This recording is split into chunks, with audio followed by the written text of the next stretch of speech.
नरेंद्र मोदी, योगी आदित्यनाथ, मंच पर विराजमान हम सबके नेता, उत्तर प्रदेश के लोकप्रिय जनप्रिय मुख्यमंत्री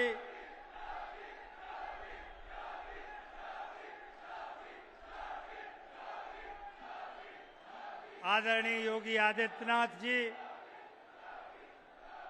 हमारे इटावा लोकसभा क्षेत्र के प्रत्याशी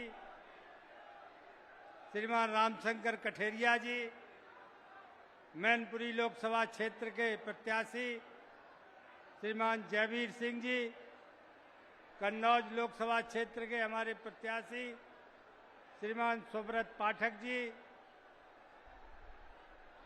राज्य सरकार में हमारे मंत्री असीम अरुण जी, सभी सम्मानित विधायकगण, सम्मानित जिलाध्यक्षगण, सम्मानित सांसदगण और सम्मानित मंच और भारी संख्या में उपस्थित भाइयों और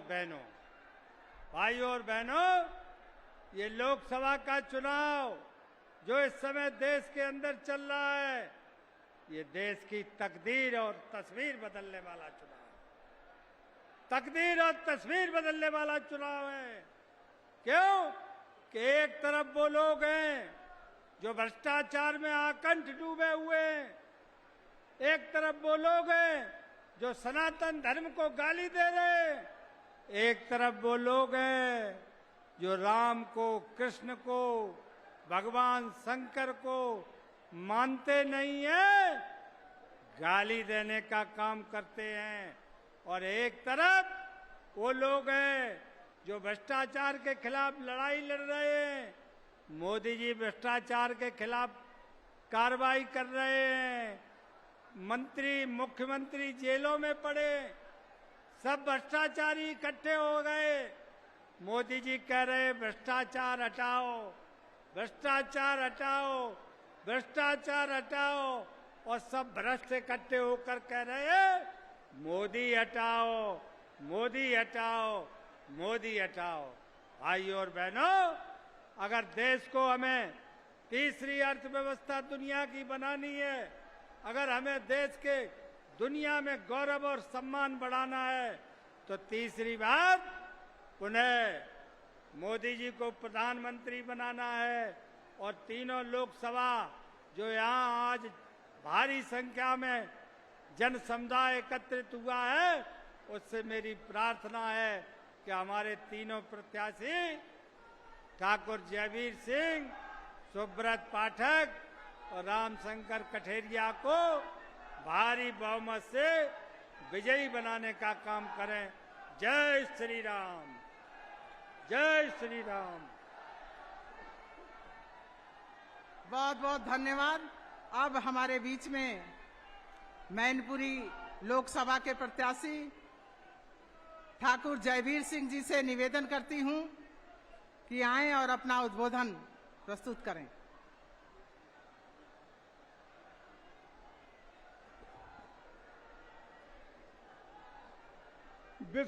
भारत के प्रधानमंत्री, पूरे विश्व के ग्लोबल लीडर, हम सबके प्रिय नेता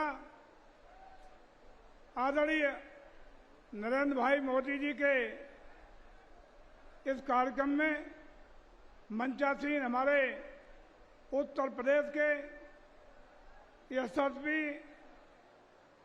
और जिन्होंने उत्तर प्रदेश को नई दिशा देने का काम किया, जिनके राज्य में उत्तर प्रदेश की न सिर्फ कानून व्यवस्था को सुदृढ़ होने का अवसर मिला, बल्कि उत्तर प्रदेश आज विकास की ऊंचाइयों पर नए कीर्तिमान बनाने का काम कर रहा है, और जिनके राज्य में अपराधियों का, माफियाओं का राम नाम सत्य होने का काम हो गया।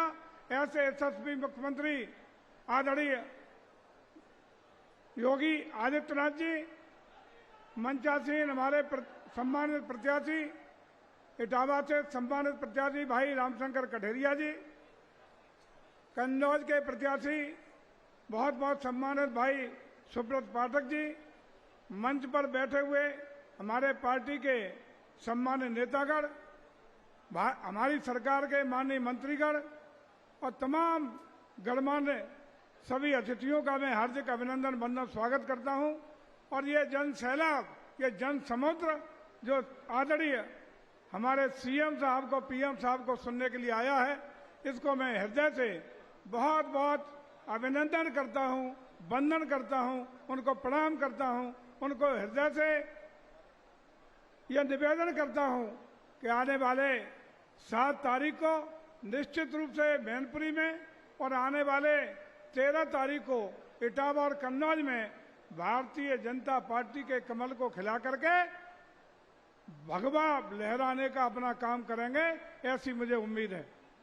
साथियों, हम लंबी चौड़ी तकरीर न करके इन समाजवादियों की जो तथाकथित अब समाजवादी बचे हैं, अंततः तो कुर्मावादी पार्टी हो गई है और समाप्तवादी पार्टी की ओर बढ़ रही है, इसके बारे में आज हताशा निराशा की पराकाष्ठा की स्थिति यह है कि निश्चित रूप से जिसको अपना किला कहते हैं वो तथाकथित किला मैनपुरी आज पूरी तरह जब उन्हें ध्वस्त होते हुए नजर आ रहा है, तो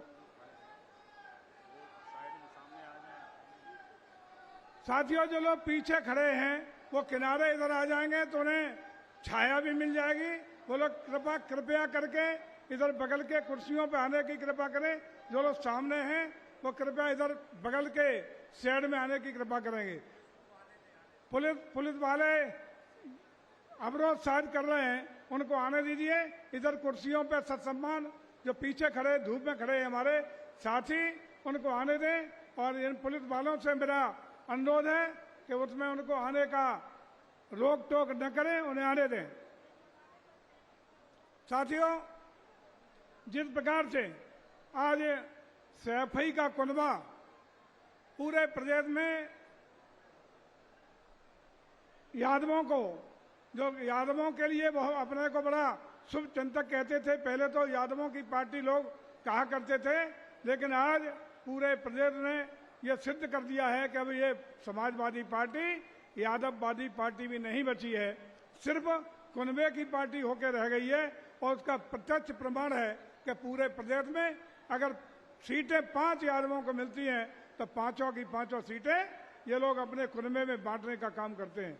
और उसी में 2 सीटें तो भाई हमारे सुब्रत पाठक जी ने पिछली बार भी वहां विजय पताका कन्नौज में फहरा करके इनको किले को ढहाने का काम किया था। इस बार मैनपुरी में इनकी पराजित प्रत्याशी जो थी डिम्पल जी हमारे सामने मैनपुरी में प्रत्याशी है। आज स्थिति यह है कि पूरा कुनबा मैं अखिलेश जी, डिम्पल जी, उनकी बेटी और डिम्पल जी की बहन और इनका पूरा का पूरा कुनबा आजकल मैनपुरी में लगे रहने के बावजूद मैनपुरी की जनता ने एक बार जवाब देने का काम कर दिया है। और आज स्थिति है कि वाल्मीकि से लेकर ब्राह्मण तक और सर्व समाज का समर्थन आज भारतीय जनता पार्टी को मिल रहा है। आज बहुत बड़ा समूह, बहुत बड़े अच्छे प्रतिशत में यादव समाज के लोग भी केवल इसलिए इनसे नाराज हैं कि जिन लोगों ने समाजवादी पार्टी को अपना खून पसीना बहा करके खड़ा करने का काम किया, मुलायम सिंह यादव जी के नेतृत्व में उन्होंने काम किया, लेकिन आज उनको भी अखिलेश जी की सपा में कोई स्थान न मिलने के कारण आज अपने को हताश और निराश पा रहे हैं। उन्हें लगता है कि अब तो समाजवादी पार्टी समाप्तवादी पार्टी की ओर जा रही है और अपने कुनबे के अलावा किसी यादव के लिए भी कोई जगह नहीं है। और उसी का परिणाम है कि बड़ी संख्या में समाजवादी पार्टी के तमाम वरिष्ठ कार्यकर्ता आए दिन सैकड़ों की संख्या में भारतीय जनता पार्टी का सदस्यता ग्रहण करने का काम कर रहे हैं। आज उसी का परिणाम है कि इससे बौखला करके कोई कल जब अखिलेश यादव जी और डिम्पल जी के लिए रोड शो कर रहे थे तो रोड शो में इन्होंने अपना असली स्वरूप दिखाने का काम किया। और असली स्वरूप क्या था आप जानते हैं कि 12 के 17 में जो प्रदेश भर में गुंडई, अराजकता, जमीनों पर कब्जे, चौथ वसूली और उत्तर प्रदेश के थानेदारों ने नहीं चलाए। उस समय उत्तर प्रदेश के थाने समाजवादी पार्टी के पालतू गुंडे, अपराधी और दलालों ने चलाने का काम किया था। वही सब गैंग कल मैनपुरी में इकट्ठा हुआ।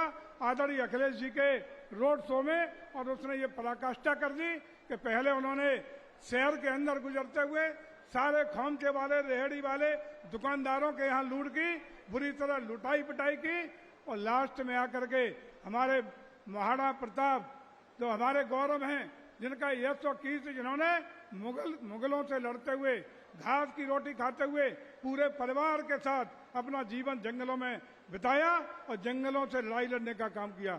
अपने उस समय के भील और तमाम वो दबे कुचले लोगों को अपने साथ लेकर के बाबा साहब जी के सहयोग से सेना का पुनर्गठन किया, और जिन्होंने देश के लिए अपनी कुर्बानी देते हुए पूरा जीवन राष्ट्र के लिए समर्पित करने का काम किया। ऐसे हमारे देश के नायक, राष्ट्र के नायक महाराणा प्रताप जी के मूर्ति पर कल अखिलेश जी, आपकी टीम ने, आपके लोगों ने, आपके गुंडों ने उस पर चढ़ करके, जूतों के साथ चढ़ के, वहां पेशाब करके, वहां पे पूरी उसको मूर्ति को चढ़ करके उसकी तलवार को खंडित किया, आपने भाला को खंडित किया, क्योंकि आपकी सोच मुगलिया है। महाराणा प्रताप के खिलाफ वही लोग हो सकते हैं जिनकी सोच मुगल काल की होगी, जिनकी सोच मुगलिया होगी।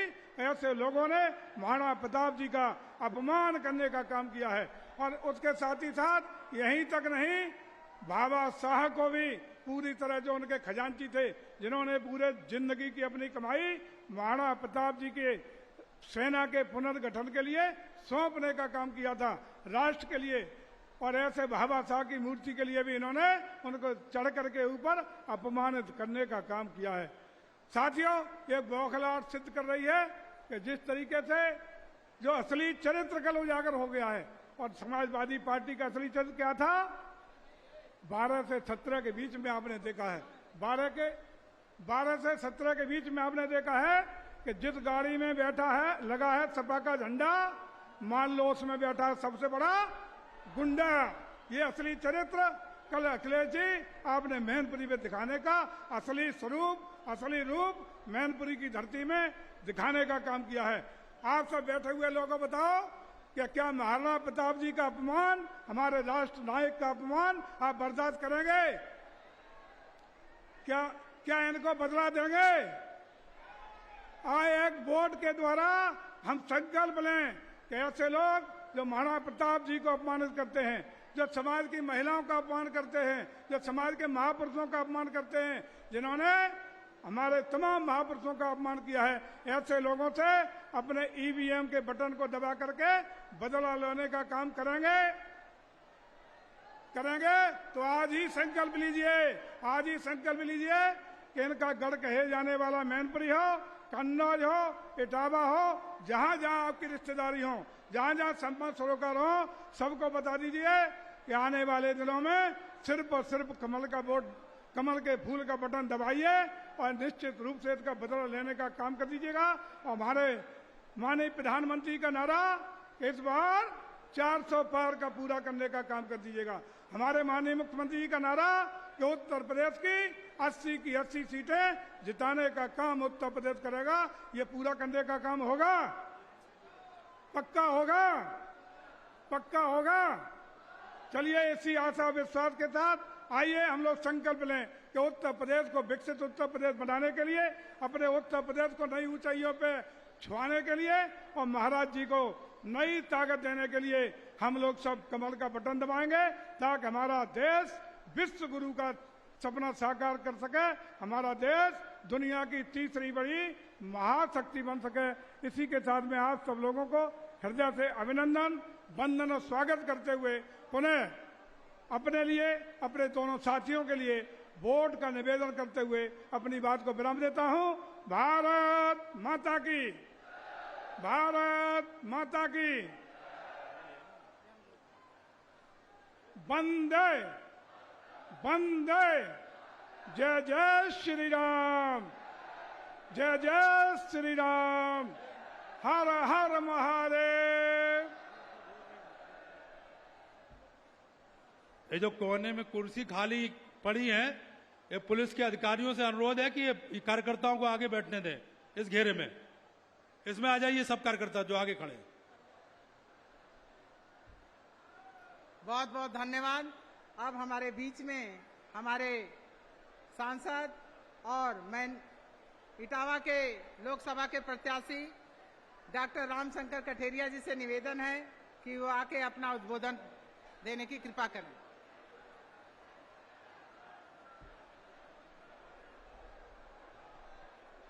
अब रुक जाइए, हो गया, भर गया। अरे अब रुक जाइए, कार्यकर्ता अब रुक जाएंगे। जितनी खाली कुर्सी पड़ी है उन पर बैठ जाइए। भारत माता की। अरे थोड़ा आवाज, ढंग से आवाज लगाइए पीछे तक। एक बार भारत माता की। आज की इस चुनावी ऐतिहासिक रैली में हमारे सबके दुनिया के लोकप्रिय नेता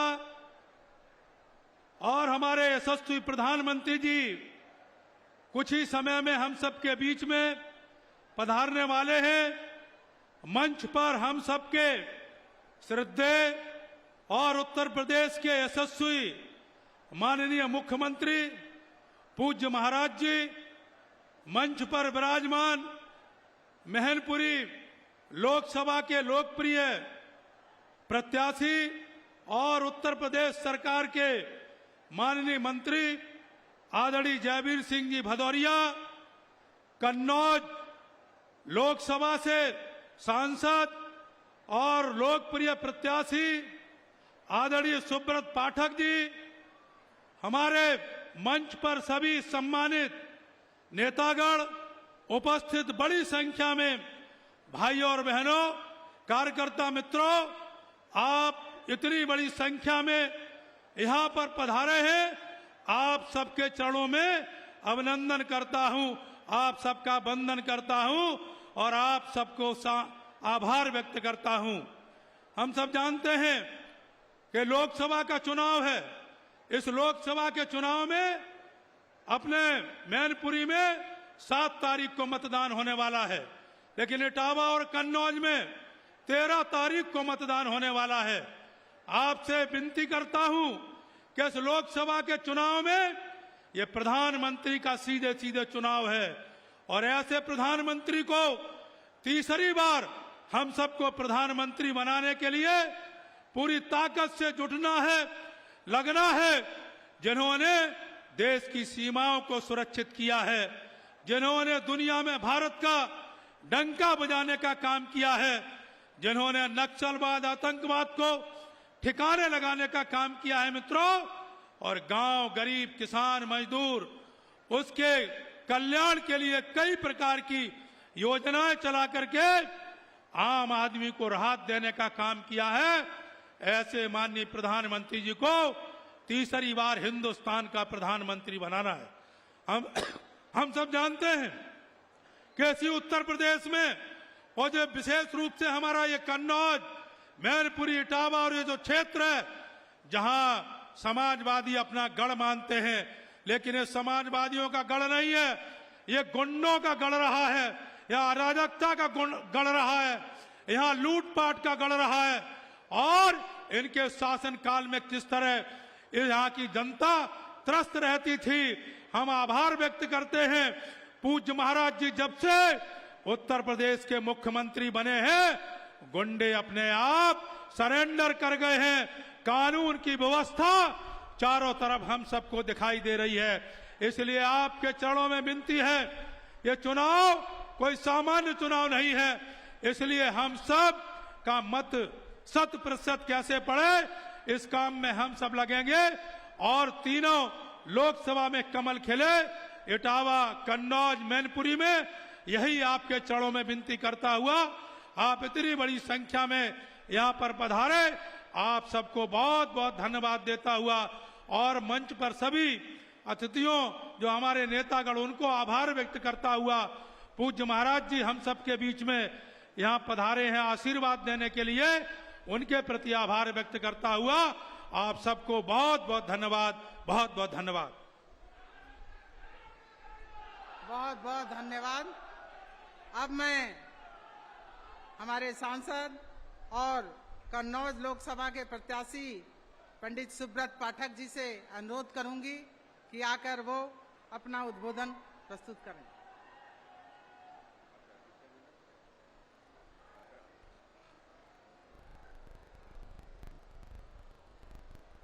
भारत माता की, भारत माता की। आज आयोजित इस विशाल जनसभा में मंच पर उपस्थित हमारे उत्तर प्रदेश के यशस्वी मुख्यमंत्री पूज्य योगी आदित्यनाथ जी, मंच के ऊपर बैठे हुए सभी सम्मानित अतिथिगण और आज इस रैली में आए हुए सभी सम्मानित बहनों भाइयों, अब मुझे तो इटावा वालों से कहना है कि जब आगे कभी भी इस प्रकार के डबल इंजन की सरकार की जब रैली हो और जब दोनों इंजन यहां पर आ रहे हो तो जरा टेंट भी फिर ये डबल ही करना, क्योंकि इंजन तो डबल आए और टेंट सिंगल काम नहीं कर रहा है। देखो कितनी सारी संख्या बाहर रोडों के ऊपर दिखाई पड़ रही है। जितनी संख्या सामने बैठी है इससे कई गुना संख्या बाहर सड़कों के ऊपर घूम रही है। मैं यहां के ऊपर जब आया हूं तो मुझे सन 2014 याद आ रही है। मैं 2014 का लोकसभा का चुनाव लड़ा था। उस समय पर भी यहीं भरतना में ही हमारे देश के प्रधानमंत्री, हालांकि तब वह गुजरात के मुख्यमंत्री थे, और जब यहां के ऊपर आए थे प्रधानमंत्री के कैंडिडेट थे और यहां के ऊपर आकर उन्होंने एक जनसभा को संबोधित किया था। वो सन 2014 थी। उस समय पर हम लोगों को केवल आशा थी कि देश के भीतर एक बदलाव लाएंगे और प्रधानमंत्री श्री नरेंद्र मोदी जी के नेतृत्व में बदलाव आएगा। और फिर आप सबने मेहनत करके और गुंडों से संघर्ष करके और जिस प्रकार से देश के प्रधानमंत्री नरेंद्र मोदी जी को बना दिया था, और वह 2014 में जब वो देश के प्रधानमंत्री बने थे तो 2014 में इस देश के भीतर परिवर्तन आया था। और वह परिवर्तन केवल सत्ता का परिवर्तन नहीं था, वह परिवर्तन व्यवस्था का परिवर्तन था। और वही परिवर्तन जो 2014 में मोदी जी को लाने से हुआ था और जब 2017 आए वह परिवर्तन उत्तर प्रदेश में प्रचंड रूप रख लिया और उत्तर प्रदेश में हमें पूज्य योगी आदित्यनाथ के जैसा नेतृत्व उत्तर प्रदेश के भीतर मिला। और फिर आप देखो कैसे इस उत्तर प्रदेश की तस्वीर बदल गई। मोदी जी ने यदि देश की तस्वीर बदली है तो इस डबल इंजन की सरकार ने उत्तर प्रदेश की तस्वीर बदली है। यह वही उत्तर प्रदेश है जहां के ऊपर गुंडा, माफिया, लुच्चा, लफंगा या बिल्कुल एक तरीके से सीना तान कर चला करता था। अगर हम इटावा की बात करें, चूंकि यह तीन लोकसभा क्षेत्र की रैली है, इटावा, मैनपुरी, कन्नौज, तो कन्नौज के तो हम लोग रहने ही वाले हैं। मैनपुरी से हमारा अस्तित्व है, चूंकि मेरी माताजी मैनपुरी की रहने वाली हैं, तो स्वाभाविक है मेरे तो अस्तित्व ही मेरी मां के कारण से है, तो मेरा मैनपुरी से ननिहाल है। और स्वाभाविक है यह इटावा मैनपुरी से हम लोगों का बड़ा जुड़ाव भी रहा है।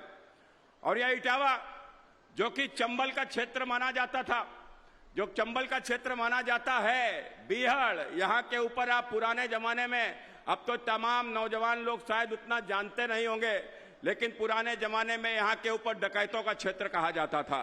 यहाँ पर डाकू हुआ करते थे, डाकू बीहड़ में हुआ करते थे, और यह डाकू आम लोगों को लूटने का काम करते थे। और फिर देखो कैसी स्थिति बदली। यह डाकू जो लोगों को लूटने का काम करते थे डाका डालकर, यह डाकू धीरे धीरे सफेद पोश बन गए और समाजवादी पार्टी के नेता बन गए। और यह जब समाजवादी पार्टी के नेता बन गए, यही लुटेरे उत्तर प्रदेश को लूटने लगे। पहले तो पुलिस से डर होता था, मुठभेड़ होती थी, फिर समय ऐसा आया कि पुलिस इनके पीछे चलने लगी और सत्ता का इनको संरक्षण मिल गया। और सत्ता का संरक्षण मिलने के बाद में जिस प्रकार से इन्होंने, और खासकर हमारे क्षेत्रों में जिस प्रकार का इनका आतंक था, भय था, जिस प्रकार का लूट, अपहरण, हत्या, बलात्कार का एक लंबा सिलसिला यहाँ के ऊपर चला करता था, मैं समझता हूं वो आज तक यहाँ की जनता भूल नहीं पाई है, न कभी भूल सकती थी और भूल भी सकती नहीं है। इस प्रकार के हालात हुआ करते थे कि बेटी जब तक शाम को घर लौट स्कूल से नहीं आती थी तब तक माँ को चैन नहीं पड़ता था। कोई व्यापारी दुकान जाता था तो दुकान से जब घर वापस आ नहीं जाता था तब तक घर वालों को चैन नहीं पड़ता था। इस प्रकार के हालात इस क्षेत्र में हुआ करते थे। खेत में पानी भी लगना है, किसान शाम को डर के मारे खेत नहीं जाता था। इस प्रकार के हालात इन क्षेत्रों में हुआ करते थे। जमीन मकान इस प्रकार के हालात थे, कब किसकी जमीन के ऊपर कोई गुंडा कब्जा कर लेगा। मकानों में यदि कोई बाहर चला गया नाते रिश्तेदारी में लौट कर आता था तो पता नहीं मकान में कौन गुंडा बैठा मिल जाता था। इस प्रकार के हालात इस क्षेत्र में थे। सांप्रदायिकता हावी थे। मंदिरों के ऊपर जिस प्रकार से लाउड स्पीकर उतरवाए जाते थे, विशेष जब समारोह होता था विशेष संप्रदाय का, उस समय पर घंटी भी न बजे, घंटी पकड़कर पुलिस खड़ी हो जाती थी। इस प्रकार के हालात थे। ना रामलीला हो सकती थी और ना ही दुर्गा विसर्जन की यात्रा होती थी। कांवरियों की निकलने वाली यात्राओं के ऊपर जिस प्रकार से हमले होते थे, उन्हें सबसे आज ही जाकर और निश्चित रूप से हमने परिवर्तन करने का काम किया था। और जो परिवर्तन हुआ तो वह आज इस प्रकार से दिखाई पड़ रहा है। जिस उत्तर प्रदेश में कभी मुख्तार का रसूख हुआ करता था, जिस उत्तर प्रदेश में कभी अतीक का रसूख हुआ करता था, जिस उत्तर प्रदेश में समाजवादी पार्टी के पाले पोसे गुंडे माफिया जिस प्रकार से एक एक क्षेत्र में राज्य किया करते थे, अपने अपने क्षेत्र के राजा हुआ करते थे, वह माफिया महाराज आदित्यनाथ जी के मुख्यमंत्री बनने के बाद में जिस प्रकार से या तो उत्तर प्रदेश छोड़ गए और या फिर दुनिया ही छोड़कर चले गए, दुनिया ही छोड़कर चले गए। मित्रों, अगर उत्तर प्रदेश में अपराधी भागे हैं, अगर उत्तर प्रदेश से अपराधी भागे हैं तो मित्रों हिंदुस्तान से भी आतंकवादी भागे हैं। और जिस प्रकार से आतंकवादियों की समर्थक सरकारें हुआ करती थी, आपने देखा होगा जब सोनिया गांधी इस देश की सुपर प्रधानमंत्री जब हुआ करती थे तो एक इंस्पेक्टर हमारे मोहन शर्मा जी मुठभेड़ में मारे गए थे और उस मुठभेड़ में 2 आतंकवादी भी मारे गए थे। और वो जो 2 आतंकवादी मारे गए थे तो सलमान खुर्शीद ने बयान दिया था और वो बयान सलमान खुर्शीद का क्या था कि सोनिया गांधी रात भर नींद नहीं आई, सोनिया गांधी रात भर रोती रही। एक आतंकवादी मरता था, सोनिया गांधी रात भर रोती थी। इस प्रकार के यहाँ आतंकियों के समर्थक या बेईमान लोग हुआ करते थे। और यही नहीं, उत्तर प्रदेश में तो अखिलेश यादव 2012 के जब मुख्यमंत्री बने थे तो मुख्यमंत्री बनते ही जिस प्रकार से उन्होंने जेल में बंद आतंकवादी जो सीआरपीएफ राम कैंप के ऊपर रामपुर के हमलावर थे, दोषी थे, जो संकट मोचन मंदिर में आतंकवादी हमले के जो दोषी थे, जेल में बंद हुआ करते थे, उनको छुड़वाने का आदेश जिस प्रकार से उत्तर प्रदेश के मुख्यमंत्री अखिलेश यादव ने किया था, वो तो भला हो हाईकोर्ट का कि उसने उस आदेश को रद्द किया, उन आतंकवादियों को छोड़ने नहीं दिया। मेरी एक बात समझ में नहीं आती है कि ये बेईमान या भ्रष्टाचारी या आतंकवादियों के समर्थक क्यों होते हैं। मुझे यह बात अभी तक समझ में नहीं आई, लेकिन अब धीरे धीरे समझ में आ रहा है। या बेईमान या भ्रष्टाचारी आतंकवाद के समर्थक इसलिए होते हैं कि यदि इनके खिलाफ कोई आवाज ना उठा सके, एक डर, एक भय, एक आतंक लोगों के मन में पैदा कर दिया जाए ताकि कोई इनकी बेईमानी को देखते हुए भी अपनी आंखें बंद कर ले, अपना ओंठ छिल ले, उनके खिलाफ कभी आवाज ना उठा पाए। इसलिए आतंक का जन्म होता है इन भ्रष्टाचारियों को बचाने के लिए। लेकिन आपने देखा होगा 2014 के आने के बाद में देश के प्रधानमंत्री नरेंद्र मोदी जी ने जब कहा था कि सरकार वह है जो गरीबों के लिए सोचे, सरकार वह है जो गरीबों के लिए कुछ करे, या सरकार गरीबों के लिए समर्पित सरकार है। और साथ ही साथ उन्होंने यह भी कहा था कि ना तो हम खाएंगे और ना ही हम खाने देंगे। और आज यही कारण है कि गरीब के प्रति जो उनकी संवेदना थी, वह गरीब के प्रति उनकी संवेदना का ही परिणाम है कि आज देश भर में जिस प्रकार से केंद्र सरकार की योजनाएं आज जन जन तक पहुंची है, वह अपने आप में एक अनूठा उदाहरण है।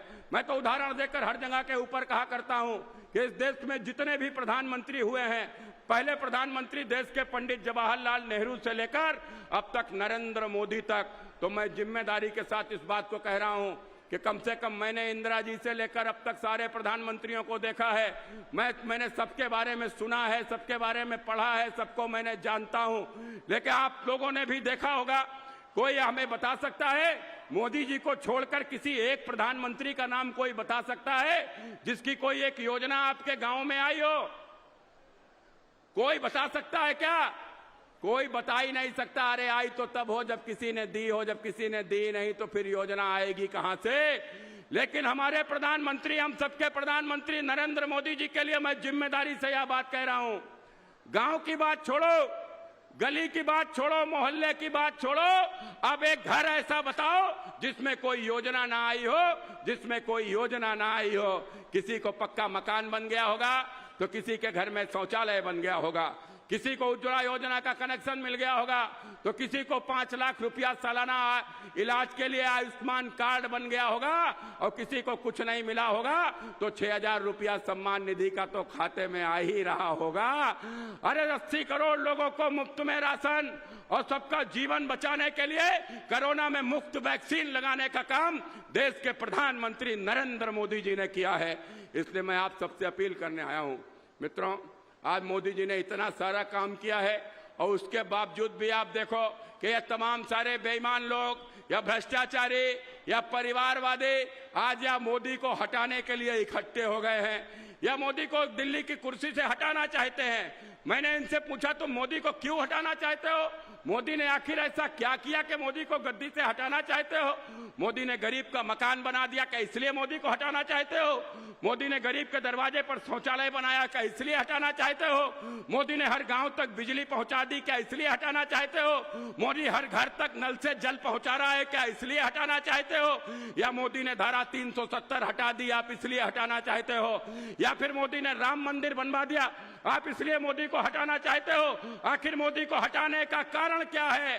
कारण सिर्फ एक है, और वो कारण क्या है कि मोदी ने कहा था कि ना मैं खाऊंगा और ना मैं खाने दूंगा, और साथ ही साथ मोदी ने यह भी कहा था कि जिसने भी देश को लूटा है, सरकारों में रहते हुए गरीबों के अधिकारों पर डाका डाला है, पाई पाई की वसूली होगी, पाई पाई की वसूली होगी, और वसूली शुरू भी हो गई है। आज इनका सबका जो आज कहते घूम रहे हैं कि संविधान खतरे में है, अरे संविधान नहीं खतरे में है, इन बेईमानों की जान खतरे में है। आपने देखा होगा, आपने देखा होगा, किसी के घर सीबीआई पहुंच रही है, किसी के घर ईडी पहुंच रही है, कोई जेल चला गया है केजरीवाल के जैसा और कोई जेल जाने वाला है अखिलेश यादव के जैसा। मित्रों, आज यही कारण है, आज यही कारण है कि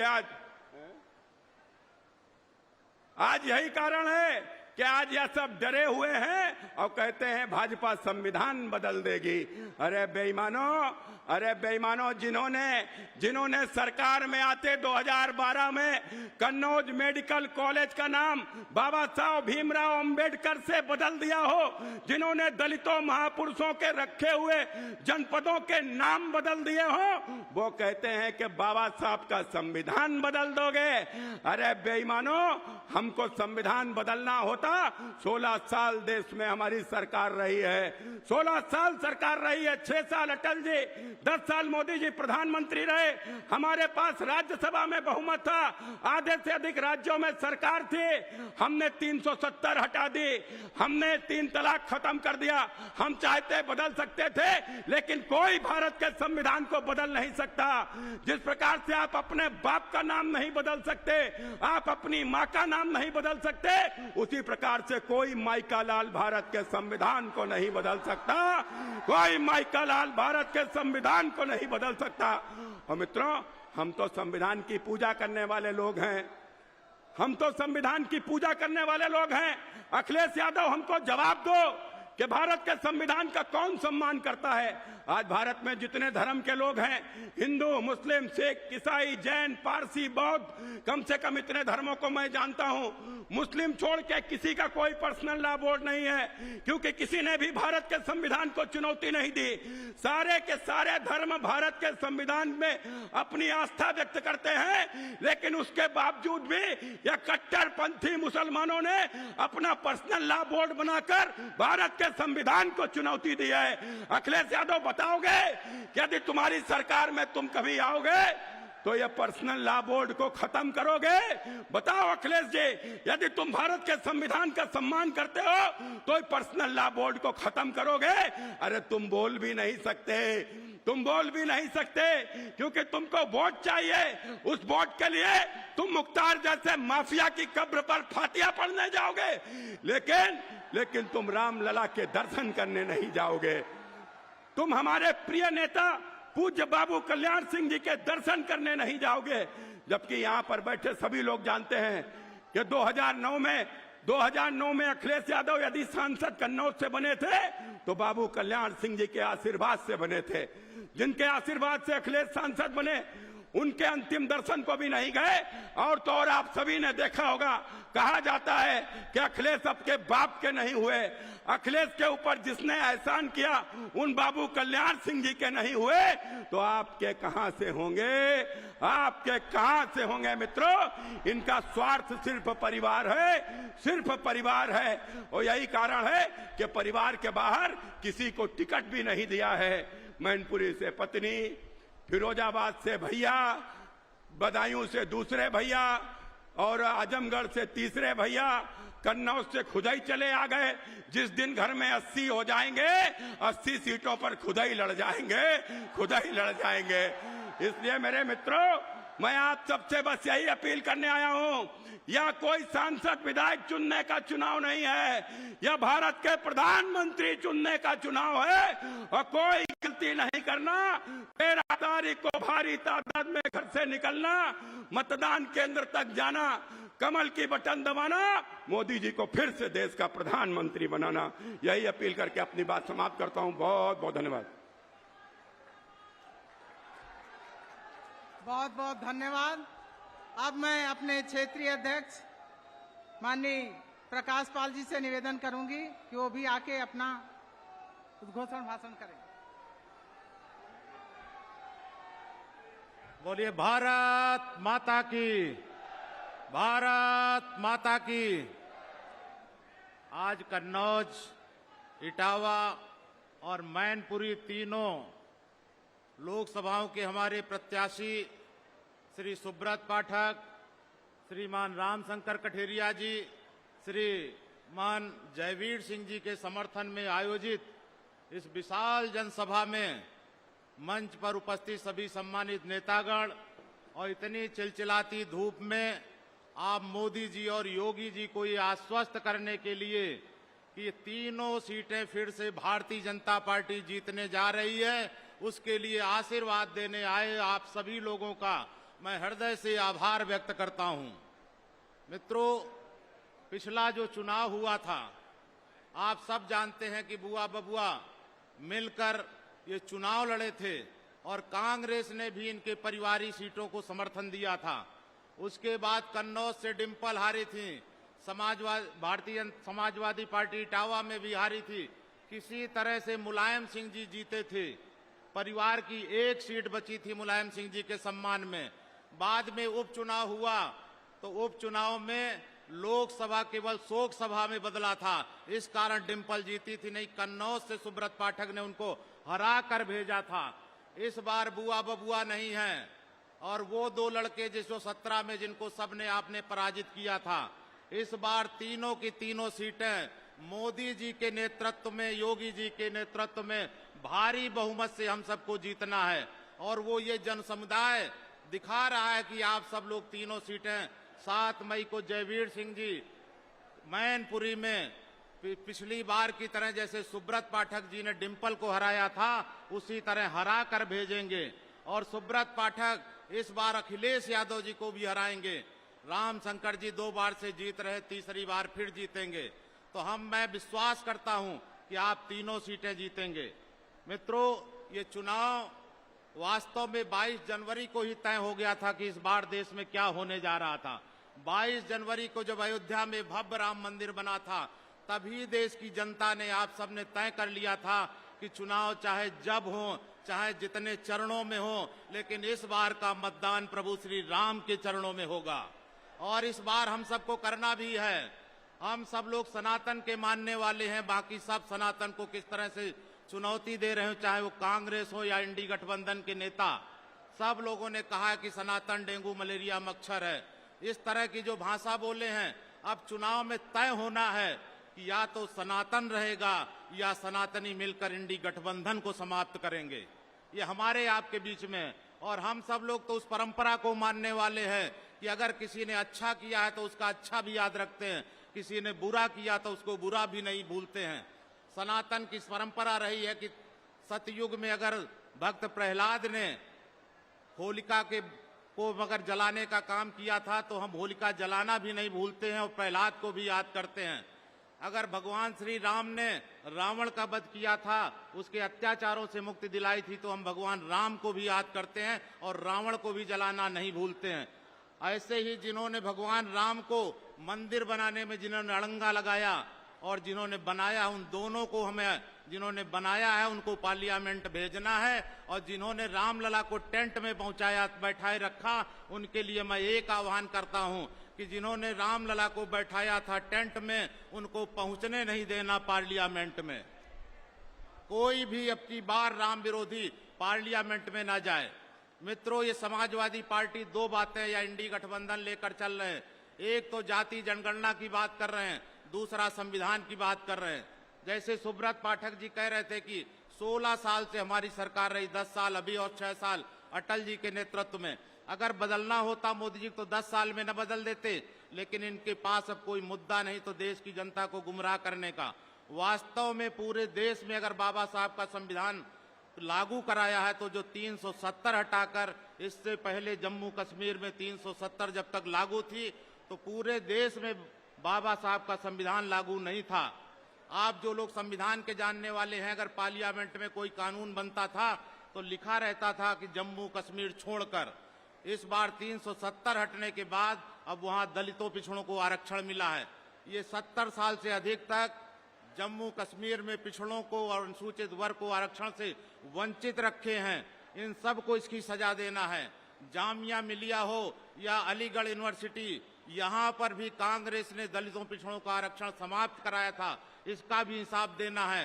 कर्नाटक में और तमिलनाडु और आंध्रा में किस तरह से पिछड़ों का आरक्षण काटकर मुसलमानों को देने का काम किया है, ये भी समझ लीजिए कि आगे ये उत्तर प्रदेश सहित सभी जगह इस तरह का ये काम करेंगे। इन सब को पहचानना है हम सब लोगों को। मित्रों, ये संविधान नहीं केवल अपने बचाने के लिए काम कर रहे हैं, इसलिए हम सबको याद रखना है, इनकी बातों में नहीं आना है, घर घर जाकर बताना है। कन्नौज में किस तरीके से इन्होंने 2012 में बाबा साहब का अपमान किया था और कल ही हार की हताशा में मैनपुरी से बुरी तरह हार रहे हैं, तो किस तरह से वहां महाराणा प्रताप और भामा शाह का अपमान किया है। गली में लगाए उनके जुलूस के रास्ते में जितने भी ठेली वाले पड़े, सबकी दुकानों में जिस तरह से लूट मचाई है, सब पूरी मैनपुरी ने देखा है, पूरे देश ने देखा है। इनका असली चरित्र सामने आ गया है। ये हार से इतने हताश है कि महापुरुषों का अपमान किस तरह करते हैं। बाबा साहब का अपमान किया, कल्याण सिंह का अपमान किया, महाराणा प्रताप का अपमान किया, भामा शाह का अपमान किया। ये महापुरुषों का जिस तरह से अपमान कर रहे हैं, हम सबको इस बात को देखना है। मित्रों, मैं तो जयवीर सिंह जी बैठे हैं, मैं उनके लिए कहूंगा कि एक कवि ने कहा था कि द्वंद्व कहां तक पाला जाए, युद्ध कहां तक टाला जाए, तुम भी हो राणा के वंशज, फेंक जहां तक भाला जाए। अब आमने सामने महाराणा प्रताप और भामा शाह का अपमान करने वाले ना तो मैनपुरी में जीतेंगे, ना कन्नौज में, ना फर्रुखाबाद में। एक एक कार्यकर्ता घर घर इस बात को पहुंचा दे, क्योंकि माननीय मोदी जी के आने का समय है। योगी जी अभी बोलेंगे। मैं एक बात का निवेदन करता हूं कि इस बार मतदान अवश्य करें। ये हर घर पहुंचाना है, चाहे भाजपा को करें, चाहे कमल को करें, चाहे देश हित में करें, चाहे प्रदेश हित में करें, चाहे मोदी के लिए करें, चाहे योगी के लिए करें, चाहे अयोध्या के लिए करें, चाहे मथुरा के लिए करें, चाहे काशी के लिए करें, चाहे सनातन के लिए, चाहे अपने संतान के लिए, चाहे हिंदू धर्म के लिए करें, चाहे हिंदू राष्ट्र के लिए करें, लेकिन मतदान अवश्य करें। ये बात घर घर पहुंचाना है। इसी निवेदन के साथ मैं अपनी बात को विराम देता हूं। बहुत बहुत धन्यवाद। बहुत बहुत धन्यवाद। अब मैं अपने विधायक प्रांशु दत्त द्विवेदी जी से निवेदन करूंगी कि वो आएं और अपना उद्बोधन दें। मैं नारा लगाऊंगी, स्वागत है भाई, स्वागत है। मोदी जी का स्वागत है। भारत माता की।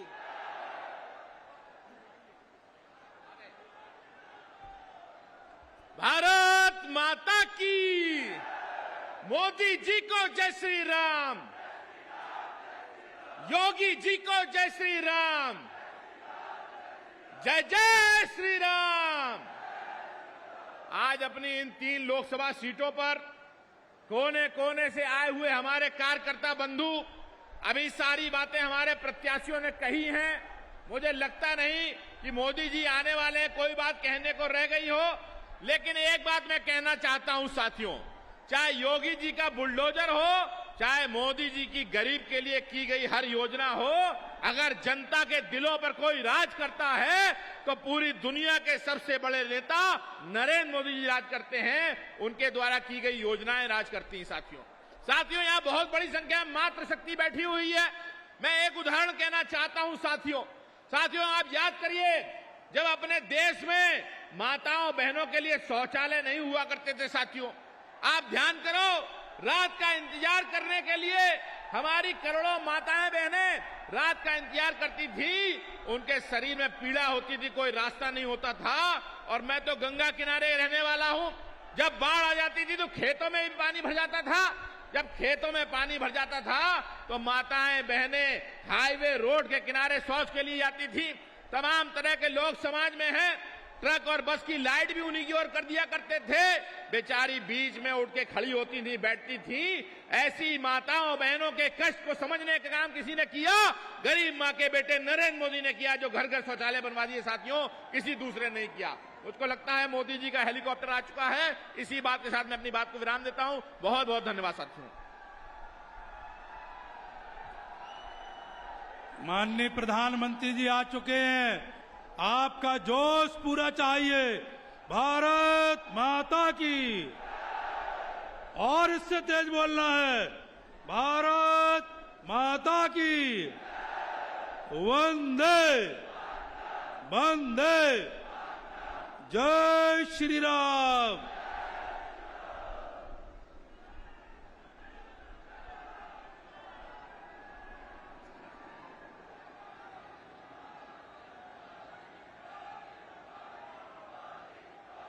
बोलना ठीक से बोलो, ढंग से बोलो, सब लोग बोलो।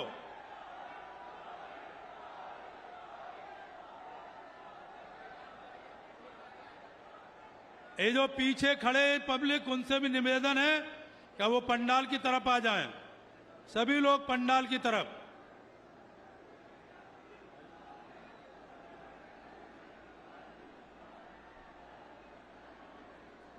मोदी मोदी मोदी।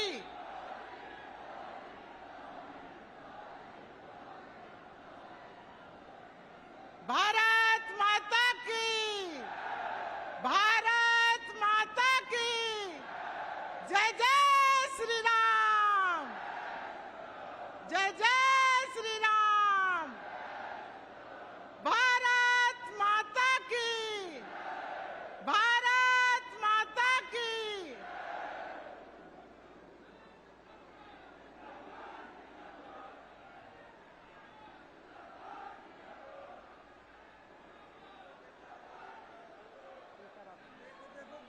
ये नहीं करना।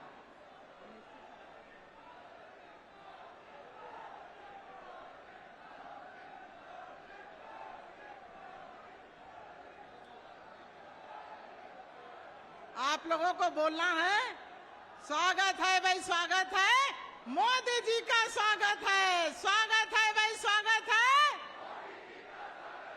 स्वागत है भाई, स्वागत है। मोदी जी को जय श्री राम। मोदी जी को जय श्री राम। जय जय श्री राम।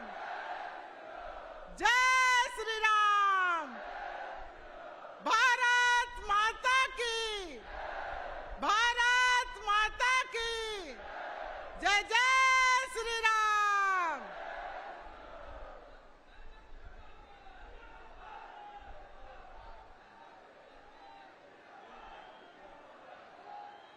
जोर से बोलिए, जोर से।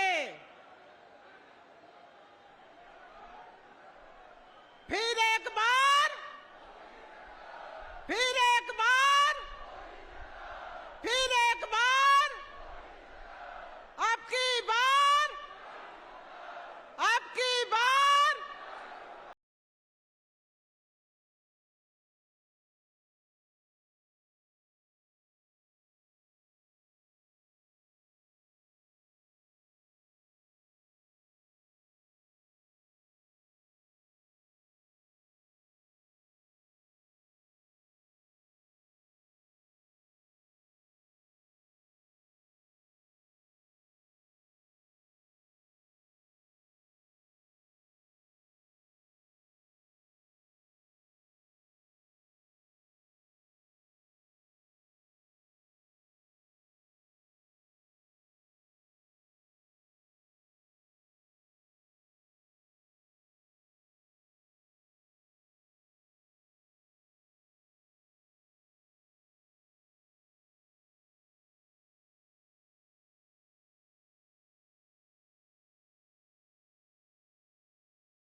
अब मैं अपने मुख्यमंत्री माननीय योगी आदित्यनाथ जी से ओडीओपी के द्वारा स्थानीय उत्पाद वन डिस्ट्रिक्ट एंड प्रोडक्ट में हैंडलूम की तरफ से माननीय प्रधानमंत्री जी के स्वागत के लिए निवेदन करती हूं।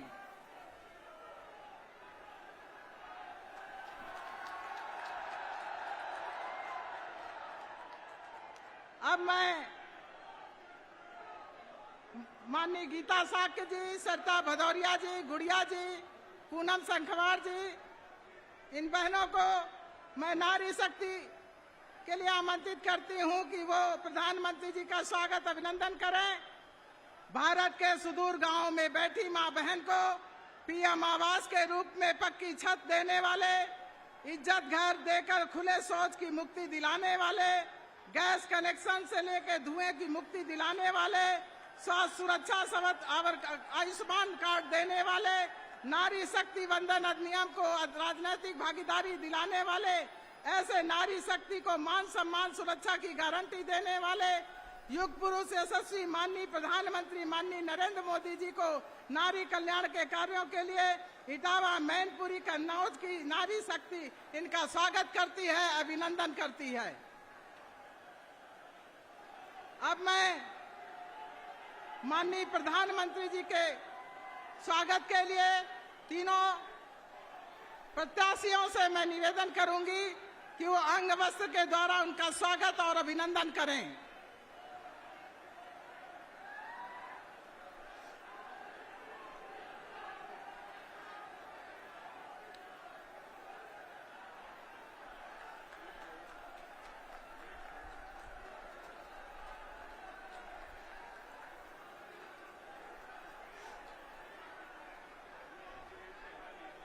माननीय मुख्यमंत्री जी योगी आदित्यनाथ जी के द्वारा मैं विनम्र आग्रह करते हुए प्रदेश के यशस्वी मुख्यमंत्री माननीय योगी आदित्यनाथ जी को विश्व के सर्वाधिक लोकप्रिय नेता भारत के यशस्वी प्रधानमंत्री माननीय नरेंद्र मोदी जी के सम्मान के हेतु उद्बोधन हेतु कृपा करें। भारत माता की, भारत माता की, भारत माता की, वंदे वंदे वंदे।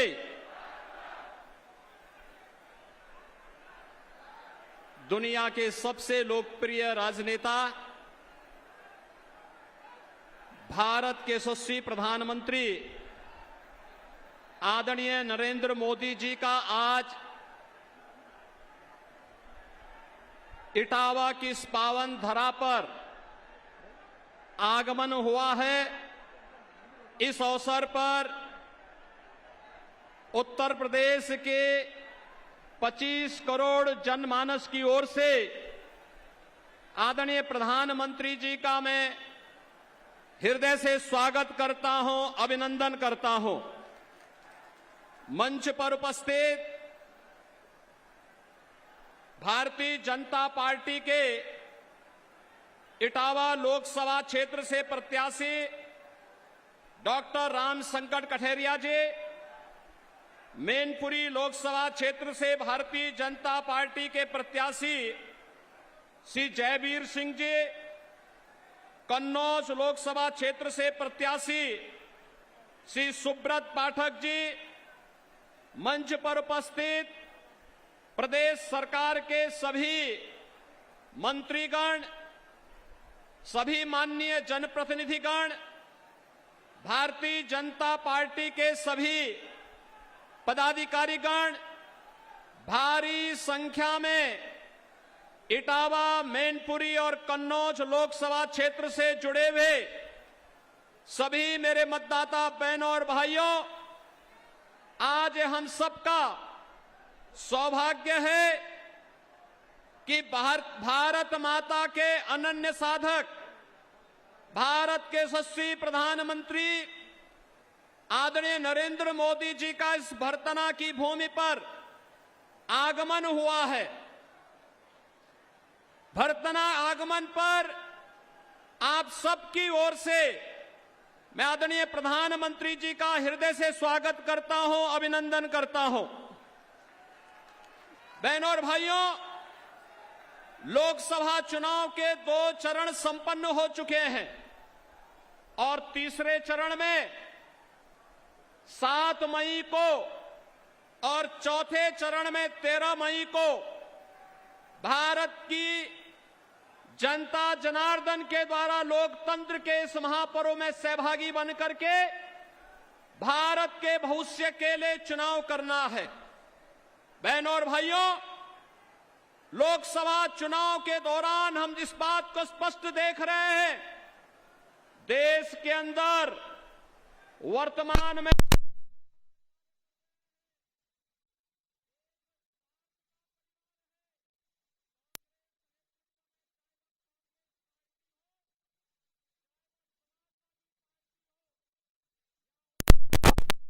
से जुड़ा हुए स्वार्थ का परिवार जो देश की सुरक्षा में सेंध लगाता है, नौजवानों के भविष्य के साथ खिलवाड़ करता है, भ्रष्टाचार जिनका संस्कार है और गरीब कल्याणकारी योजनाओं को कैसे गरीबों को वंचित करने का कार्य करती है, और दूसरी तरफ भारत के 140 करोड़ लोगों के भाग्य विधाता के रूप में भारत की सुरक्षा, भारत का सम्मान और भारत की समृद्धि के साथ दूसरी तरफ भारतीय जनता पार्टी नेतृत्व में मोदी जी का परिवार है। बहनों और भाइयों, पहली बार आपको देखने को मिल रहा है विरासत, विकास और विश्वास का प्रतीक है मोदी परिवार। आज फिर एक बार मोदी सरकार निर्माण की दिशा में तेजी के साथ आगे बढ़ रहा है और आज इसी आह्वान के साथ यहां पर इटावा की इस पावन धरा पर प्रधानमंत्री मोदी जी का आगमन हुआ है। बहनों और भाइयों, ये इटावा की वही भूमि है जिस भूमि पर पहले लोग कहते थे, अयोध्या के बारे में कहते थे कि परिंदा भी पर नहीं मार सकता, लेकिन आज अयोध्या में आपने देखा है रामलला फिर से विराजमान होकर के हम सबको दर्शन दे रहे हैं। एक नया भोर हम सबके जीवन में आया है। पहले यहां पर किस प्रकार की स्थिति थी, विकास के कार्य ठप पड़े हुए थे, अराजकता थी, गुंडागिर्दी थी, बेटी और बहू व्यापारी कोई सुरक्षित नहीं था। लेकिन बहनों और भाइयों, आज नए भारत में आप देख रहे होंगे क्या सुरक्षा भी है, सम्मान भी है, विकास भी है। ये सामने ही आप देख रहे होंगे, आपके सामने ये बुंदेलखंड एक्सप्रेस वे है और यह क्षेत्र एक्सप्रेस वे के संजाल के साथ जुड़ करके हर घर नल योजना का लाभ भी प्राप्त कर रहा है। आज इस दिशा से विकसित भारत की संकल्पना में आप सब भी सहभागी बन सके, इस दृष्टि से आदरणीय प्रधानमंत्री जी 3 लोकसभा क्षेत्रों में मैनपुरी लोकसभा क्षेत्र जिसका चुनाव 7 मई को है, इटावा और कन्नौज लोकसभा क्षेत्र जिनका चुनाव 13 मई को है, इसके लिए आप सभी जनता जनार्दन के लिए, कमल के फूल के लिए समर्थन मांगने के लिए आपके बीच में यहां पर प्रधानमंत्री जी का आगमन हुआ है। इस अवसर पर मैं जनता जनार्दन की ओर से, आप सभी मतदाता बहनों और भाइयों की ओर से आदरणीय प्रधानमंत्री जी का इटावा की इस पावन धरा पर हृदय से स्वागत करता हूं, अभिनंदन करता हूं। भारत माता की।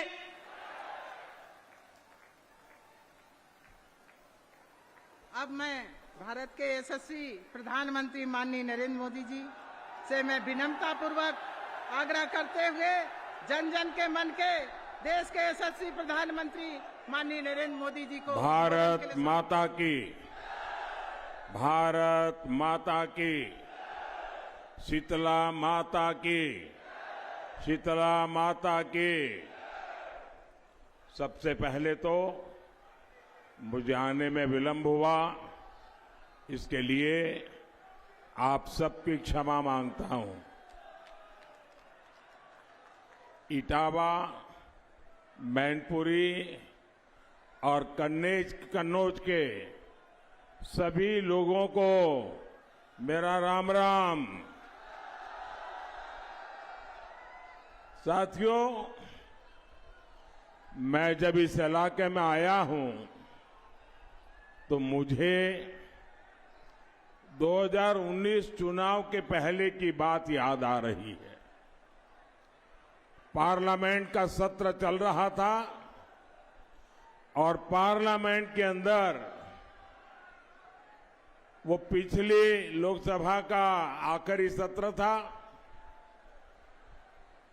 और उसके बाद 2019 के चुनाव के लिए चलना था।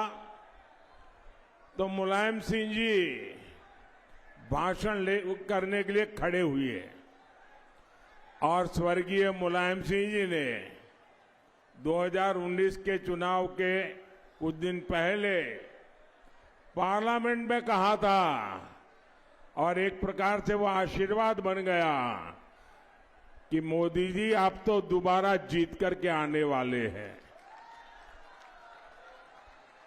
अब नेताजी हमारे बीच नहीं है, लेकिन संयोग देखिए उनके सगे भाई बीजेपी को जिताने की अपील कर रहे हैं।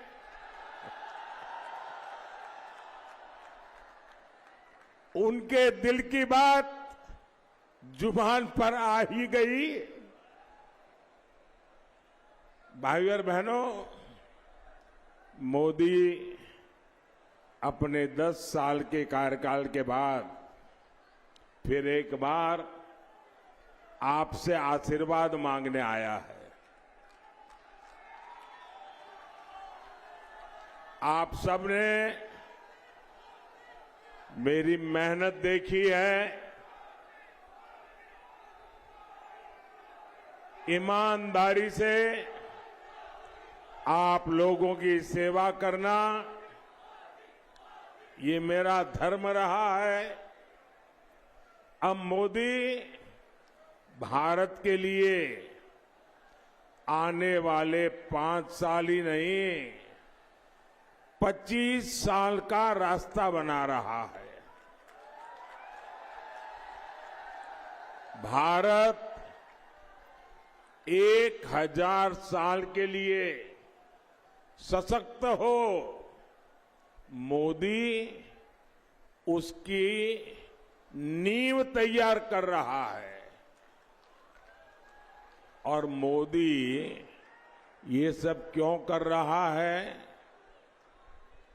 क्योंकि मोदी रहे या न रहे,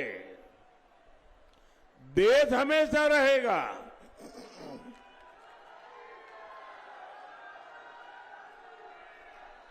और ये सपा कांग्रेस वाले क्या कर रहे हैं?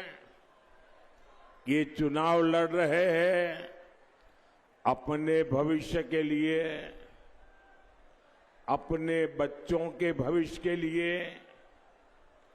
और मोदी किसके लिए खप रहा है? मैंने तो आगे पीछे कुछ रखा ही नहीं है।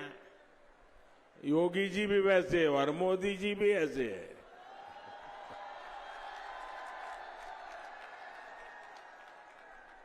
ये मोदी योगी खप क्यों रहा है? हमारे तो बच्चे हैं नहीं। हम खप रहे हैं आपके बच्चों के लिए। हम खप रहे हैं आपके बच्चों का भविष्य बनाने के लिए। ये विकसित भारत का संकल्प क्या है? ये विकसित, ये सिर्फ 4 शब्द वाला मामला नहीं है। इसमें 4 शब्द और जुड़े हैं। आपके बच्चों का सुखी संसार, आपके बच्चों की आय, उनका रोजगार, यही तो विरासत है जो मोदी आपके बच्चों के नाम लिखना चाहता है। और साथियों, इन परिवारवादियों की विरासत क्या है? इनकी विरासत गाड़ी, बंगला, राजनीतिक रसूख,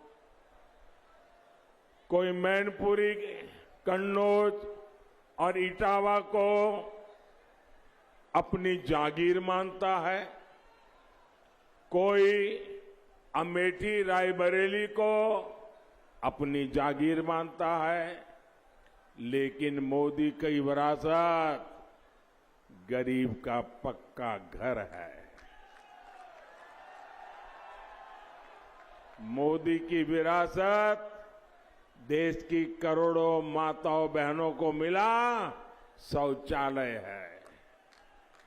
मोदी की विरासत दलित पिछड़ों को मिला बिजली, गैस, नल, ये जो सुविधा है ना, वो मोदी की विरासत है। मोदी की विरासत गरीबों को मिला मुफ्त अनाज है। मोदी की विरासत गरीबों को मिला मुफ्त इलाज है। मोदी की विरासत आपके बच्चों के उज्जवल भविष्य के लिए बनाई गई राष्ट्रीय शिक्षा नीति है। मोदी की विरासत तो सबकी है, सबके लिए है। कौन जानता है कि 2047 में, 2047 में आपका ही बेटा बेटी प्रधानमंत्री बने, मुख्यमंत्री बने।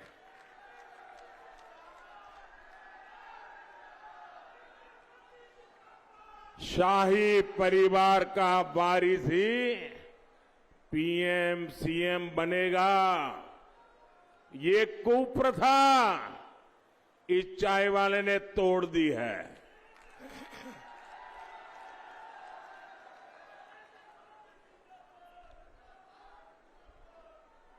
हमारे यहां कभी राजा राम मोहन राय का नाम आता है कि भाई उन्होंने फलानी कुप्रथा तोड़ दी। वैसे कभी आएगा कि देश में एक प्रधानमंत्री होते थे, चाय वाले थे, और उसने एक ऐसी कुप्रथा को तोड़ दिया कि गरीब का बेटा भी मुख्यमंत्री बन सकता है, गरीब का बेटा भी प्रधानमंत्री बन सकता है। भाइयों और बहनों, सपा कांग्रेस की बातें झूठी, वादे भी झूठे हैं। सपा कांग्रेस के नारे झूठे और नियत में भी खोट। ये लोग लगातार झूठ बोलेंगे, चाहे इसमें देश का, समाज का कितना ही नुकसान क्यों न हो। इन लोगों ने देश को कोरोना के संकट काल में भी नहीं छोड़ा था। मोदी तब एक एक जीवन बचाने में जुटा था। देश के वैज्ञानिकों ने टीका बनाया, लेकिन सपा कांग्रेस के लोग उसको भी बदनाम करते थे। खुद चोरी छिपे टीके लगवाते थे और टीवी पर, सोशल मीडिया पर जनता को भड़काते थे ताकि हाहाकार फैले और पाप मोदी के माथे पर लगे। साथियों, अब ये हमारा लोकतंत्र, हमारे संविधान को लेकर झूठ फैलाने में एड़ी चोटी का जोर लगा रहे हैं। क्यों? क्योंकि मोदी ने इनके वोट बैंक को, उनकी तुष्टीकरण की पोल खोल दी है।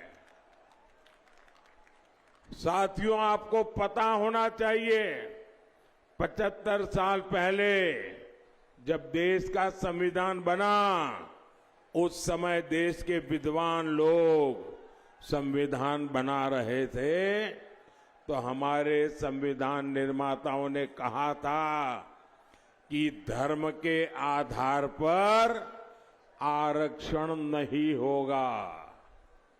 बाबा साहब आम्बेडकर ने कहा था, अरे खुद नेहरू जी ने भी कहा था कि धर्म के आधार पर आरक्षण नहीं होगा। लेकिन अब सपा, कांग्रेस, ये सारी कंपनी एससी, एसटी, ओबीसी का आरक्षण छीनकर उसे धर्म के आधार पर बांटना चाहते हैं। कर्नाटका में रातों रात इन्होंने मुस्लिम जातियों को ओबीसी घोषित कर दिया, रातों रात फतवा निकाला, थप्पा मार दिया कि कर्नाटक में जितने मुसलमान हैं सबके सब ओबीसी। तो परिस्थिति क्या हुई, वहां जो ओबीसी को 27% आरक्षण मिला हुआ था, इसका सबसे बड़ा हिस्सा इन्होंने डाका मार लिया, चोरी कर ली, बाकियों के पास कुछ बचा ही नहीं। यूपी में अगर ऐसा हुआ तो ये मेरे यादव भाई बहन, मेरे मौर्य भाई बहन, मेरे लोध भाई बहन, मेरे पाल भाई बहन, मेरे जाटव भाई बहन, मेरे साक्य भाई बहन, मेरे कुशवाहा भाई बहन, इन सबके हक का क्या होगा? ये बहुत बड़े खतरे की घंटी है। साथियों, सपा वाले जिस समाज का ठेकेदार होने का दावा करते हैं, ये भ्रम भी टूट जाएगा। या तो ये अपने परिवार का भला करते हैं या फिर अपने वोट बैंक का। आप लोग याद रखिए, आज भी सपा को पूरे प्रदेश में उम्मीदवार बनाने के लिए अपने परिवार के बाहर कोई यादव नहीं मिला, जबकि ये भाजपा है जिसमें कोई भी कार्यकर्ता बड़े से बड़े पद पर पहुंच सकता है। और इसीलिए आज मध्य प्रदेश के मुख्यमंत्री हमारे मोहन यादव जी मुख्यमंत्री जी के नाते मध्य प्रदेश को दौड़ा रहे हैं। ये है भाजपा की नीति, ये है भाजपा की रीति, ये है भाजपा का जीता जागता उदाहरण। भाइयों और बहनों, सपा कांग्रेस की खोटी नीयत का हिसाब बहुत लंबा है। आप याद कीजिए, 5 साल पहले कांग्रेस का शाही परिवार चुनाव के समय मंदिर मंदिर घूम रहा था। कोई कहता था इस कोने में मंदिर है, अरे बोलो चलो भाई। कांग्रेस के शहजादे ने तो कोट के ऊपर जनेऊ तक पहन लिया था, लेकिन इस बार मंदिर के दर्शन बंद, कोट के बाहर टंगा जनेऊ उतर गया। इतना ही नहीं, 500 साल बाद एक ऐतिहासिक पल आया। पूरा देश भव्य राम मंदिर बनने से खुश हुआ, लेकिन इन्होंने प्राण प्रतिष्ठा का निमंत्रण भी ठुकरा दिया। साथियों, इनको तो इतनी नफरत है। अभी मैं द्वारिका जी गया था गुजरात में, और आपको मालूम है, पुरातत्वविद कहते हैं कि भगवान श्री कृष्ण की जो द्वारिका है वो समुद्र के नीचे डूबी हुई है। तो पुरातत्वविदों ने खोज के निकाला है तो मेरा मन करता था कि जो द्वारिका प्रभु कृष्ण ने बनाई है, मुझे वहां जाकर के माथा टेकना चाहिए। और इसलिए मैं समुद्र में नीचे गया, पूजा की, और भगवान कृष्ण को पसंद मोरपिंच वहां भेंट चढ़ा करके आया। अब एक कांग्रेस के साझादे को बड़ी परेशानी है कि कृष्ण क्यों पूजा करने के लिए नीचे गए क्यों। अब मैं ये यहां के सपा वालों को पूछना चाहता हूं, अरे आप तो अपने आप को यदुवंशी कह रहे हो, श्री कृष्ण के वारिस कह रहे हो, और देश का प्रधानमंत्री श्री कृष्ण की पूजा करे, और तुम्हारे अपने साथी उसकी आलोचना करे। अरे तुम काहे को यदुवंशी हो रहे?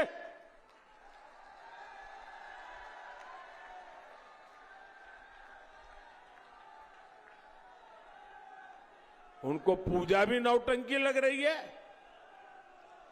मोदी को गाली देते देते ये लोग भगवान कृष्ण की पूजा तक का अपमान करने लगे हैं, और ये यदुवंशी उनकी आरती उतार रहे हैं। आपको शहजादे की आरती उतारनी है तो उतारो, मोदी तो श्री कृष्ण की आरती उतारेगा, उतारेगा, उतारेगा। पहले उन्होंने कहा कि द्वारका में समुद्र के बीच कुछ है ही नहीं। अब कल उन्होंने फिर कृष्ण पूजा का मजाक उड़ाया। इन्हें आपकी आस्था से कोई मतलब नहीं है। भाई और बहनों, आपने तो योगी जी के नेतृत्व में हालात बदलते देखे हैं। यहां माताओं बहनों का घर से निकलना मुश्किल था। व्यापारियों से रंगदारी, फिरौती, जमीनों पर कब्जा आम बात थी। सपा राज में नारा चलता था, खाली पट्टा हमारा है, यही नारा था उनका। कहीं भी अपना झंडा गाड़ दिया करते थे। उत्तर प्रदेश को इस स्थिति से निकालकर योगी जी ने उत्तर प्रदेश के उज्जवल भविष्य की गारंटी दे दी है। ये जो क्षेत्र कट्टा फैक्ट्री, कट्टा बनाने का काम, अब आज देखिए कमाल, यहां डिफेंस कॉरिडोर बन रहा है। आज यहां के वस्त्र उद्योग और कन्नौज के इत्र की को नई पहचान मिल गई है। और मैं तो विदेश के मेहमान मिलते हैं ना, तो कन्नौज के इत्र की सुगंध उनको अवश्य मौका देता हो, क्योंकि उन्होंने नेचुरल चीजें देखी नहीं है जी। G20 की बैठक में भी मैंने दुनिया के जितने बड़े बड़े लोग आए थे ना, ये कन्नौज का इत्र मैंने उनको उपहार में दिया था। भाई देश का गौरव ऐसे बढ़ता है। साथियों, किसानों का, पशुपालकों का हित हमारी प्राथमिकता है। इटावा के किसानों के पीएम किसान सम्मान निधि के करीब 700 करोड़ रुपए दिए गए। ये गोपालक भाई बहनों का इलाका है, यहां पशुओं की पूजा होती है। हमारी सरकार ने इस इलाके में हजारों पशुओं का मुफ्त टीकाकरण कराया है। यहां हमारे छोटे किसान बाजरा भी खूब उगाते हैं।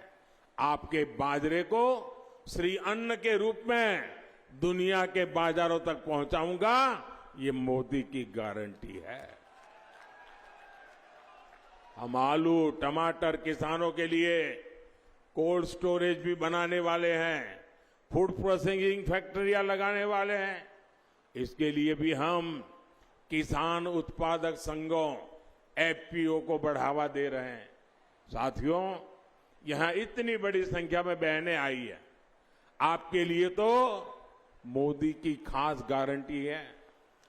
मुझे गांव की बहनों को ड्रोन पायलट बनाना है ताकि वो खेती में ड्रोन क्रांति की लीडर बने। बहनों को बिजली की बिल की बहुत चिंता होती है। अब मोदी बिजली का बिल भी जीरो करने वाला है, जीरो। पीएम सूर्यघर मुफ्त बिजली योजना से आपके छत पर सोलर लगाने के लिए मोदी पैसा देगा। आपको मुफ्त बिजली भी मिलेगी और अतिरिक्त बिजली आप सरकार को बेच करके कमाई भी करोगे। साथियों, हमारी सरकार युवाओं के लिए लगातार काम कर रही है। मुद्रा योजना ने यहाँ के हजारों युवाओं को उनके मन का काम करने के आर्थिक मदद की है। अब भाजपा ने तय किया है कि मुद्रा योजना के तहत बिना गारंटी 20 लाख रुपए तक की मदद मिला करेगी। इससे युवाओं को स्वरोजगार के नए मौके मिलेंगे। यहां जो इंफ्रास्ट्रक्चर के काम हो रहे हैं, यहां जो कनेक्टिविटी के काम हो रहे हैं, इससे युवाओं के लिए अवसर बढ़ेंगे। साथियों, आप सिर्फ सांसद नहीं चुनेंगे, आप हिंदुस्तान की सरकार चुनेंगे। जब आप मैनपुरी से हमारे वरिष्ठ नेता भाई जयवीर सिंह जी को, इटावे से मेरे साथी भाई रामशंकर कठेरिया जी को और कन्नौज से भाई सुब्रत पाठक जी को चुनेंगे तो मोदी सशक्त होगा।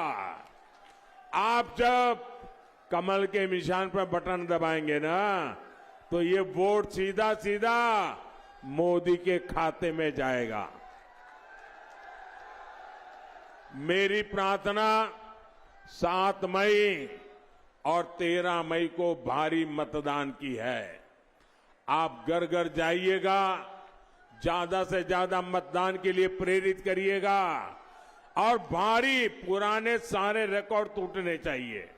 मेरा एक काम और करोगे? मेरा एक काम करोगे? जरा हाथ ऊपर बता के करोगे?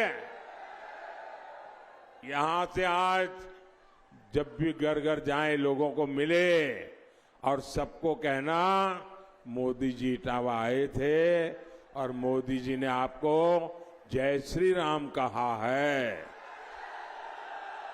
मेरा जय श्री राम पहुंचा देंगे।